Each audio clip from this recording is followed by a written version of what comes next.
ఆంధ్రప్రదేశ్లో జనసేన పార్టీ సభ్యత్వ నమోదు కార్యక్రమం జోరుగా సాగుతుంది.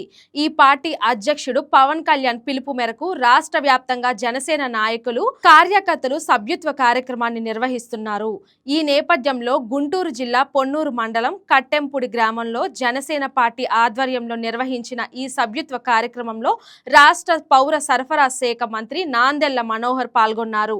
ఈ సందర్భంగా జన సైనికులు ఏర్పాటు చేసిన పార్టీ జెండాను మంత్రి నాందెళ్ల మనోహర్ ఆవిష్కరించారు.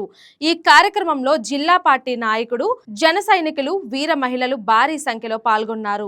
అనంతరం మంత్రి నాందెళ్ల మనోహర్ మాట్లాడుతూ రాష్ట్ర వ్యాప్తంగా జనసేన సభ్యత్వ నమోదు కార్యక్రమం పండుగలా కొనసాగుతుందన్నారు. రాష్ట్ర వ్యాప్తంగా ఒక పండుగ వాతావరణంలో జనసేన పార్టీ సభ్యత్వ నమోదు కార్యక్రమం ముందుకు తీసుకెళ్తున్నాం.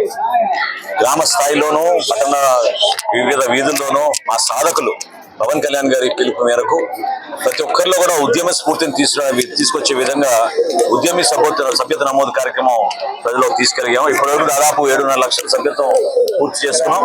ఇంకా మిగిలిన 3 రోజుల్లో కూడా ఈ కార్యక్రమాన్ని విస్తృతంగా ప్రజల్లోకి తీసుకెళ్లడమే కాకుండా మా బాధ్యతగా ప్రతి గ్రామంలో సంక్షేమ, అభివృద్ధి, కూటమిలో ప్రభుత్వంలో మేము భాగస్వామ్యంలో ఉన్నందుకు ఎటువంటి కార్యక్రమాలు చేశాం, ఇంకా చేయబోతున్నాం, వీటి గురించి వివరించుకునే ఒక చక్కటి వేదిక, ఒక చక్కటి అవకాశంగా మేము భావిస్తున్నాం. సో జిల్లా స్థాయిలో ఉన్న నాయకులు, నియోజకవర్గ స్థాయిలో ఉన్న నాయకులు, గ్రామ స్థాయిలో ఉన్న నాయకులు అందరూ కలిసికట్టుగా మా వీర మహిళలు, మా జన సైనికులు, సాధకులుగా వీళ్ళు ఈ రోజున సభ్యత్వ నమోదు కార్యక్రమాన్ని అద్భుతంగా ప్రజల్లోకి తీసుకెళ్తున్నారు. పవన్ కళ్యాణ్ గారి నాయకత్వం రాష్ట్రానికి ఎంతో అవసరం. ఆ నాయకత్వం కోసం ప్రజలు అర్థం చేసుకునే విధంగా అందరం కూడా ముందుకు తీసుకెళ్తున్నాం.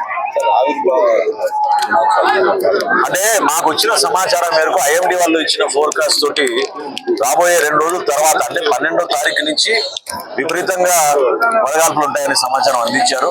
సో ఆ స్థాయిలో మీటింగ్ చేయాలా వద్దా అనేది ఇంకా నిర్ణయించుకోలేదు.